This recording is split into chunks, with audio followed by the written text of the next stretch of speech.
that you guys were most romantically involved, did that ever like trickle down to the business? Like it helped her. Okay, I'm not following. It helped her that y'all was together. That y'all was. I mean, happy, big record, right? Yes. I'm so happy. Let me tell you how happy. Yo, BT, I got a check for me, nigga. Hey, this table feels like. Hold on. Yeah. So happy. Let me explain how the relationship and how it worked to. You're dating at this point. Yes. Okay. So we're together. Matching watches. I imagine you bought her watch too. I bought her mad shit. Okay.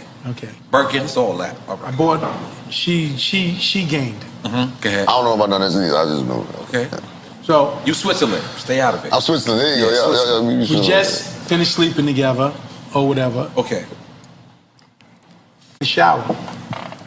I'm in the shower. A nigga be creative after. Yes. Right? Yes. Shit, I gotta get comfortable for this it's story. real. I ain't never heard these stories either. I'm getting comfortable. We got popcorn. Listen. I didn't read popcorn. I'm in the shower. Don't steal my shit. I'll give you credit. I'll give you the quick story. Cool. You can see the full story on the Murder Inc. documentary. That's going to be premiere on BET. That's premiere on BET. Yes. I think of the whole track in the shower.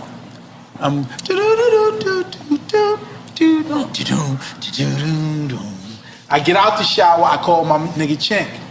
I'm on the phone, Chink, yo. Chink Santana. We get to the studio. Chink. Yo, what the fuck is the deal, world? It's your boy SDJ, Say Dat Jay. Listen, SDJTV.com. That's www.sdjtv.com. Or you could just type it in the Google browser. That's SDJTV.com for all the content. But enough about that. I'm here to talk about this whole IRV Gotti Ashanti situation. Now, recently, IRV Gotti CEO, businessman, music industry executive from Murder Inc. If you guys don't know, Murder Inc. was a very, very successful record label in the late 90s, early 2000s.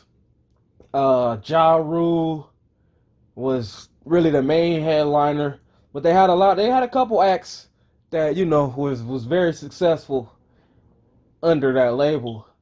Now, why this is recently in the headlines is IRV Gotti recently did an interview with Drink Champs. Shout out to Drink Champs, Nori. They motivated me to do a lot of this shit. But yeah, he was recently on the Drink Champs podcast.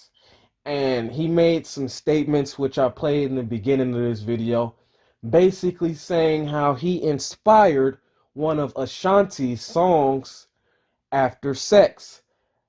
Now, Ashanti was a singer on the label. Ashanti, many is familiar with, had a lot of hits in the early 2000s, mid 2000s. She had a few hits.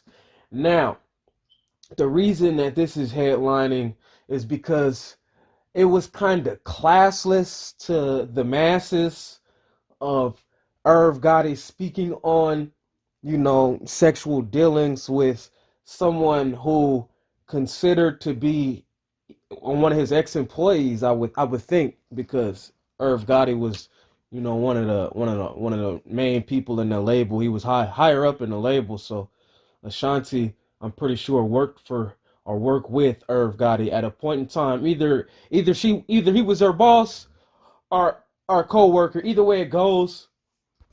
Either way it goes, when you have a subject like that, it's always looked at a little bit classless to speak about sexual relationships, in public when it comes to co-workers or, people that you work with or work for or work for you.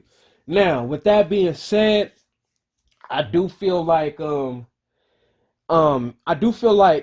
he was telling the truth. The reason I say he was telling the truth is that at the end of the day, this was almost 20 years ago. The song, I can't remember what the song was, but this song was about 20 years ago when it released. So he was saying after, they had relations, he basically, you know, gave her inspiration, told her what to do as far as when it come to writing a song that eventually turned out to be a hit. Now, with that being said, me personally, I don't think that he had ill intentions. I could be wrong. I don't think he had ill intentions. He's trying to get a Murder Inc. documentary done, so if he wants Ashanti's involvement in that documentary, which would be a big help because Ashanti was a big part of that label, huge part of that label, you would think that he wouldn't, you know, divulge information to shine her in any negative light. But he did, you know, and whether or not he gives a fuck about their relationship or not is something that, you know, probably only he and she would know. But with that being said, I don't think that he did it with malice intentions. But at the same time, a lot of people is going to look at it as like pillow talking. Like, why would you wait 20 years later to claim a body? You know what I mean? Ashanti is a very, very attractive woman. A lot of people probably heard that and was like, God damn, I think Cadillac Ty was just on motherfucking in Clubhouse this morning talking about he didn't even know. And he was one of the main people in that Murder Inc. label. Shout out to Cadillac Ty. Like I said, I don't think he had no ill intentions, but I could be wrong. It's never ever good to pillow talk. I mean, everybody knows what pillow talking is, you know. The ones that kiss and tell are always looked at a little bit strange. And although he might have just been trying to tell a story that he had never told publicly before, it really looks like he was pillow talking, you know, on a big platform. Drink Champs got a whole lot of motherfucking subscribers. So if you wait 15 years to claim a body, motherfuckers, especially from that generation, is gonna look and to that shit like, oh shit, oh really? Oh, you did, huh? You know, because like I said, Ashanti, you know, for a man is a really shiny trophy to have. But let me know what y'all think about that in the comments below. Let me make sure you like, subscribe. Fuck it, if you don't comment, at least subscribe. Like the motherfucker. Like this motherfucker, man. Please, like this motherfucker. As you see, I'm jamming these shits out. I'm out of here, man. One track Jay. Say That Jay. It's the murder. This fuck. You know. Yeah. I don't do nothing for show. Yeah. I don't do nothing for show. I need that the realest you ever seen before. We is that wherever you wanna, we can go. Wherever, baby. No jet lag, never seen pistol snuck in before. We do that. That is so scandalous. Yeah, shit, freak, shake a hand.